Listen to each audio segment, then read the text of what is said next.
السلام علیکم ورحمۃ اللہ وبرکاتہ۔ الحمدللہ رب العالمین والصلاة والسلام علی سید الانبیاء والمرسلین وعلی آلہ طیبین الطاہرین واصحابہ الاکرمین اجمعین، اما بعد۔ محترم و مکرم ناظرین کرام، جیسا کہ ہم حضور سیدنا مولائے کائنات امیر المؤمنین سیدنا مولا علی علیہ السلام کے تعلق سے آپ کی سیرت مبارکہ بیان کر رہے ہیں، اسی طریقے سے ہم آج سیرت سیدنا مولا علی علیہ السلام کے دوسرے ایپیسوڈ کے ساتھ آپ کی خدمت میں حاضر ہوئے ہیں۔ اللہ رب العزت قرآن پاک میں ارشاد فرماتا ہے، انما یرید اللہ لیذھب عنکم الرجس اہل البیت ویطہرکم تطہیرا، صدق اللہ المولانا العظیم۔ پروردگار عالم نے اس آیت مبارکہ میں ارشاد فرمایا ہے، یہ بڑی مشہور و معروف آیت مبارکہ ہے جو کہ خالصتاً اہل بیت رسول صلی اللہ تعالیٰ علیہ وآلہ وسلم کے لیے پروردگار نے قرآن پاک میں نازل فرمائی ہے۔ اس میں اللہ تعالیٰ نے اہل بیت اطہار کو ہر قسم کی برائی، ہر قسم کے گناہ سے پاک فرمانے کا ذکر فرمایا ہے، جیسا کہ سبھی حضرات بخوبی جانتے ہیں۔ تفصیلی طور پر آیہ مبارکہ کی طرف نہ جاتے ہوئے، اس کی تفسیر کی طرف نہ جاتے ہوئے میں آپ کے سامنے عرض کرتا ہوں، جیسا کہ پاک فرمانے کا ذکر فرمایا ہے اللہ رب العزت نے اس آیت مبارکہ میں، تو دیکھیے پاک سے مراد جو ہے اعمال کے پاک ہونا ہے، جسم کا پاک ہونا ہے، زبان کا پاک ہونا ہے، نسل کا پاک ہونا ہے۔ تو میرے عزیز دوستوں اور بزرگوں، جیسا کہ میں نے اپنے پہلے ایپیسوڈ میں ارشاد کیا تھا، آپ کے سامنے بیان کیا تھا کہ اللہ رب العزت نے قرآن پاک میں ارشاد فرمایا وَتَقَلُّبَكَ فِي السَّاجِدِينَ کہ اللہ رب العزت نے تاجدار کائنات صلی اللہ تعالیٰ علیہ وآلہ وسلم کو سجدہ گزاروں میں پیدا کیا، یعنی کہ مشرکوں میں یا گمراہ لوگوں میں یا کفار میں اللہ نے حضور پاک علیہ السلام کو پیدا نہیں کیا۔ جو اللہ کی بارگاہ میں سجدہ کرتے ہیں، ان سجدہ گزار لوگوں میں اللہ نے حضور پاک علیہ السلام کو پیدا کیا۔ تو یعنی کہ حضرت عبداللہ سے لے کر حضرت بابا آدم علیہ السلام تک جتنے آپ کے اجداد گزرے ہیں وہ سب کے سب سجدہ گزار گزرے ہیں، جیسا کہ حضرت ابراہیم علیہ السلام تک کا ہم نے پچھلے ایپیسوڈ میں ذکر کیا تھا، کیونکہ اس کو مختصر کر کر بیان کر رہے ہیں۔ اب حضرت اسماعیل علیہ السلام کا ذکر شروع کرتے ہیں یہاں سے۔ اس سے پہلے میں حضرت عبد الرحمن جامی رحمۃ اللہ علیہ کا وہ بڑا معروف اور بڑا بہترین شعر آپ کی پیش خدمت کرتا ہوں، جس میں حضرت علامہ عبد الرحمن جامی رحمۃ اللہ علیہ ارشاد فرماتے ہیں، علی شاہ حیدر امامن کبیراں کہ بعد از نبی شد بشیر النذیراں، زمین و آسماں عرش و کرسی بحکمش، زمین و آسماں عرش و کرسی بحکمش، علی دا علی کل شیء قدیراں۔ تو محترم سامعین اکرام و ناظرین اکرام، حضرت اسماعیل علیہ السلام کے ذکر خیر میں ہم اس مختصر سے ذکر کو لائیں گے، جس کا تعلق یہاں سے شروع ہوگا تو کربلا معلیٰ پر تکمیل کو پائے گا۔ تو میرے عزیز دوستو، حضرت سیدنا اسماعیل علیہ السلام اللہ کے وہ برگزیدہ نبی ہیں۔ حضرت ابراہیم علیہ السلام نے اپنی زوجہ محترمہ حضرت حاجرہ کو مکہ شہر کے، جس وقت ابھی وہ شہر آباد بھی نہیں ہوا تھا، جس وقت وہ شہر بالکل ویران تھا، یعنی کہ ایک صحرا تھا، یعنی کہ ایک ریت کا مقام تھا، وہاں پر آپ نے اپنی زوجہ محترمہ اور حضرت اسماعیل علیہ السلام کو چھوڑ کر آپ اللہ رب العزت کے حکم سے کہیں اور جگہ تشریف لے گئے۔ تو میرے عزیز دوستو، اس بات کو غور کریں، جس وقت حضرت اسماعیل علیہ السلام چھوٹے سے تھے، شیرخوار بچے تھے، اس وقت سے خاندان اہل بیت و خاندان نبوت پر کتنی آزمائشوں کا دور ہے۔ دیکھیے آپ کہ ان آزمائشوں پر تو اللہ اکبر، ان سادات کرام کے علاوہ کوئی اور صبر نہیں کر سکتا۔ جیسا کہ کربلا والوں کا صبر غور کریں، کربلا والوں کا صبر غور کریں، کربلا والے پیاسے اس دنیا سے رخصت ہو گئے، لیکن ان کے جد حضرت سیدنا اسماعیل علیہ السلام جو حضرت ابراہیم خلیل اللہ کے بیٹے ہیں، وہ بھی پیاسے تھے اس وقت عرب کی سرزمین پر، پانی کے لیے بے چین ہو رہے تھے، ایڑیاں لگڑ رہے تھے۔ تو اللہ نے نبی کے قدموں کی برکت سے اس جگہ پر زمزم کا کنواں کھول دیا، وہاں پر اس کا فوارہ ابلنے لگا۔ تو میرے عزیز دوستو اس بات کو غور کریں، خاص طور پر یہ ہسٹری کے ساتھ ساتھ اس کا تعلق ہمارے ایمان سے بھی ہے۔ ہمارا ایمان کس پر ہے؟ ہمارا ایمان نبی پاک محمد رسول اللہ صلی اللہ علیہ وآلہ وسلم پر ہے۔ جیسا کہ آپ جانتے ہیں حضرت اسماعیل علیہ السلام اپنی ایڑیاں رگڑ رہے تھے، حضرت اسماعیل کے ایڑیوں کی برکت سے پانی زمزم کا نکل آیا، لیکن میرے عزیز دوستو حضرت اسماعیل کی برکت تو ہے ہی، لیکن خاصہ کرم محمد مصطفیٰ صلی اللہ علیہ وآلہ وسلم کا ہے۔ وہ کیسے؟ جیسا کہ آقا علیہ السلام کے نور کے تعلق سے آقا علیہ السلام نے خود فرمایا، اول ما خلق اللہ نوری، اللہ نے سب سے پہلے میرے نور کو پیدا فرمایا۔ اللہ نے نور نبوت کو پیدا کیا، اللہ نے نور ولایت کو پیدا کیا۔ یہ دو ہی باب ہیں اصل زندگی کے، ایک ہے نور نبوت اور ایک ہے نور ولایت۔ یہ دو ہی باب ہے زندگی کے، یہ دونوں کو اللہ رب العزت نے جب پیدا فرما دیا، آدم علیہ السلام کی پیشانی میں جب یہ نور کو منتقل کیا تو جب جا کر بابا آدم علیہ السلام کے جسم خاکی میں ان کی روح منتقل ہوئی، تو میرے عزیز دوستو وہ اس وقت سے منتقل ہوتے ہوئے پاک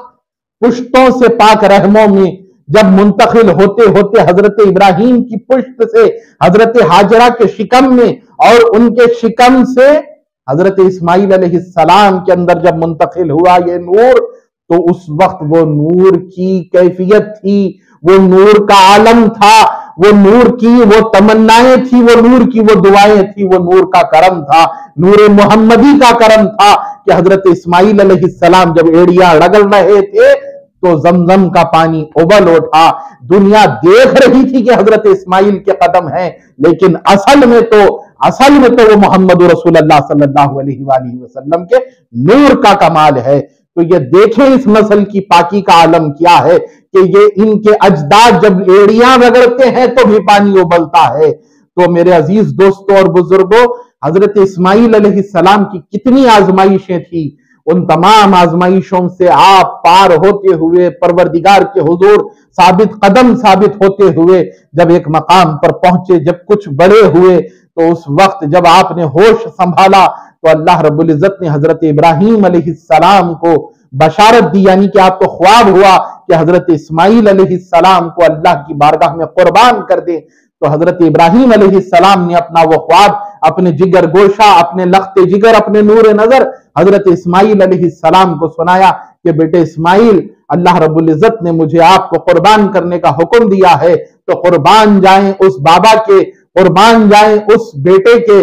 جس بیٹے نے کہا کہ میرے بابا جان آپ اللہ رب العزت ہمارے خالق حقیقی کے حکم پر مکمل عمل کرے، آپ انشاءاللہ تعالیٰ اپنے بیٹے کو صابر پائیں گے۔ تو جس وقت قربان گاہ لے جایا گیا، جب حضرت اسماعیل علیہ السلام کے گلے مبارک پر چھری چلنے والی تھی، تو اس وقت اللہ نے وہ قربانی کو مؤخر کر دیا، دمبے کو لا دیا، دمبا قربان ہو گیا۔ تو وہ قربان جو مؤخر ہو گئی تھی، وہ جو قربانی مؤخر ہو گئی تھی، وہ کربلا معلیٰ میں اسی حضرت اسماعیل کا بیٹا، حضرت علی کا بیٹا، حضرت علی کا جگر گوشہ، محمد رسول اللہ صلی اللہ علیہ وآلہ وسلم کا نواسا، انہوں نے کربلا میں اس قربانی کو تکمیل کیا۔ میرے عزیز دوستو، حضرت اسماعیل کی اس قربانی اور آپ کے اس صبر سے یہ پتا چلتا ہے کہ یہ نسل کتنی پاک ہے۔ بیت اللہ شریف کی تعمیر اس زمانے میں تقریباً ساری دنیا بے ادبی اور بت پرستی میں مبتلا تھی، تو پروردگار عالم نے حضرت ابراہیم علیہ السلام کو حکم دیا کہ اے ابراہیم خلیل اللہ، آپ خدائے واحد، خدا یکتا کی عبادت کے لیے عبادت گاہ کی تعمیر کریں۔ تو حضرت ابراہیم علیہ السلام نے حضرت حاجرہ اور حضرت اسماعیل علیہ السلام کو جس جگہ آباد کیا تھا، اسی جگہ پر، اسی گھر کی طرف منہ کر کے مسلمان نماز پڑھتے ہیں، جس گھر کی طرف مسلمان منہ کر کے نماز پڑھتے ہیں، اسی کعبۃ اللہ شریف کی طرف جس کو حضرت ابراہیم علیہ السلام نے تعمیر کیا۔ جب تک حضرت اسماعیل علیہ السلام اور حضرت ابراہیم علیہ السلام خانہ کعبہ کو تعمیر نہ کیے تھے، اس وقت وہاں پر کوئی آبادی نہیں تھی۔ وہاں سے تسلسل، یہ خاص پوائنٹ کی بات کو میری مد نظر رکھیں، حضرت ابراہیم علیہ السلام نے جس وقت خانہ کعبہ کی تعمیر کی، اس کے بعد میں حضرت اسماعیل علیہ السلام اس کے متولی ہوئے، وہاں سے لے کر حضرت سیدنا ابو طالب علیہ السلام تک، حضرت عبد المطلب حضور کے دادا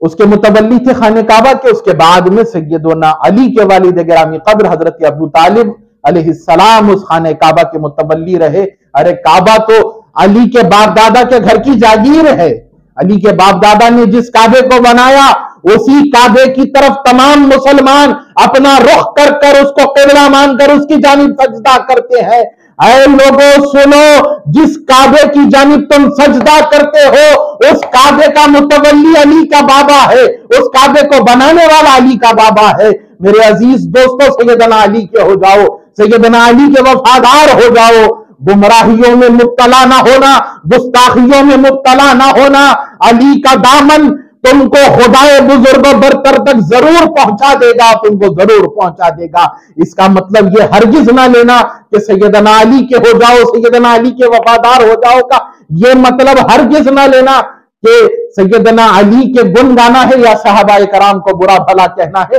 میرے عزیز دوستو، نبی پاک علیہ السلام کو سچے ایمان کی حالت میں جس نے دیکھا وہ اللہ کے رسول کا صحابی ہے، وہ صحابی رسول ہمارے لیے قابل قدر قابل عظمت ہے، ان کے قدم ہمارے سرآنکھوں پر ہے۔ صحابہ کرام رضی اللہ تعالیٰ عنہ کی عظمت کے بارے میں ہم برا نہیں کہتے، لیکن سیدنا علی سے جو توڑ رہے ہیں، سیدنا علی سے جو تقابل کر رہے ہیں، ہم اس سے روکتے ہیں۔ میرے عزیز دوستو، خانہ کعبہ کی تعمیر ہو گئی، اس کے بعد میں ایک مختصر سا تذکرہ بنی اسماعیل کا آپ کے پیش خدمت کرتا ہوں۔ حضرت اسماعیل علیہ السلام کے 12 بیٹے تھے، حضرت اسماعیل علیہ السلام کے 12 بیٹے ہوئے جو بنی اسماعیل کے 12 قبیلوں کے بانی ٹھہرے، یعنی کہ حضرت اسماعیل علیہ السلام کے 12 بیٹے جو کہ بنی اسماعیل کہلایا، آگے جا کر بنی اسماعیل کے 12 قبیلے ہوئے، اور وہ 12 قبیلے انہی ناموں سے کئی بستیاں بھی قائم ہوئی، اور سلسلہ نسل اتنا پھیلا کہ حجاز مقدس سے نکل کر عراق، شام، فلسطین اور مصر تک پہنچا۔ حضرت اسماعیل علیہ السلام نے 137 برس کی عمر میں انتقال فرمایا۔ آپ کے 12 فرزندوں میں نیابوت اور قیدار کی نسل نے بڑی عظمت حاصل کی۔ حضرت اسماعیل علیہ السلام کے بعد کعبے کی تولیت کا منصب حضرت نیابوت کو ملا۔ قیدار نے بھی بڑی شہرت حاصل کی، تولیت کے صحیفوں، شام کے قدیم کتابوں اور اہل یونان کے جغرافیوں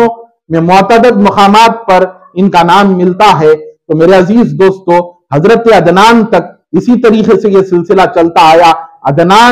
حضرت عدنان ہی وہ بزرگ ہیں جن پر حضرت صلی اللہ تعالیٰ علیہ وآلہ وسلم اور حضرت سیدنا مولا علی شیر خدا علیہ السلام کا سلسلہ نسب بھی یہاں پر تکمیل کو ہوتا ہے۔ حضرت علی سے عدنان تک 21 پشتیں اور 1158 سال کا عرصہ ہے۔ ربیہ، مزرع اور قزعہ کے نامی قبیلے انہی کی نسل سے ہیں۔ حجاز، نجد، عراق، شام وغیرہ پر انہی کی حکومت تھی۔ حضرت معاد، عدنان کے بیٹے معاد کے زمانے میں نثار اہل نجد نصر 205 تا 261 قاف میم نے عرب پر حملہ کیا تو معاد نے میدان جنگ میں بڑی بہادری اور جانبازی دکھائی، اور عاجز وہ مجبوراً بخت نصر کو لوٹنا پڑا۔ تو میرے عزیز دوستو، فہر قصائی جس کی نسل سے جو ہے اہل قریش بھی ہیں، انہی کی نسل کو جو قصائی ہیں انہی کی نسل کو قریشی کہتے ہیں، اور انہی کی نسل سے آگے جو تسلسل چلا قریش، اہل قریش، قبیلہ قریش، بنو ہاشم، انہی کے نام سے جو ہے سو یہ کہلایا جانے لگا۔ تو میرے عزیز دوستو، انشاءاللہ تعالی ایپیسوڈ نمبر 3 میں انشاءاللہ تعالی ہم اس کے آگے حضرت فہر، حضرت قصائی اور آپ کے جو ہے حضرت مغیرہ، حضرت ہاشم، حضرت عبد المطلب، حضرت سیدنا ابو طالب، یہ تمام عظیم ہستیوں کا ذکر کریں گے انشاءاللہ تعالی۔ میرے عزیز دوستو، بس ایک ہی شعر کے ساتھ میں اپنے اس خطاب کو اختتام کو لاتا ہوں۔ علی امام منستو منم غلام علی، ہزار جان گرامی فدا بنام علی، وآخر الدعوانا الحمدللہ رب العالمین۔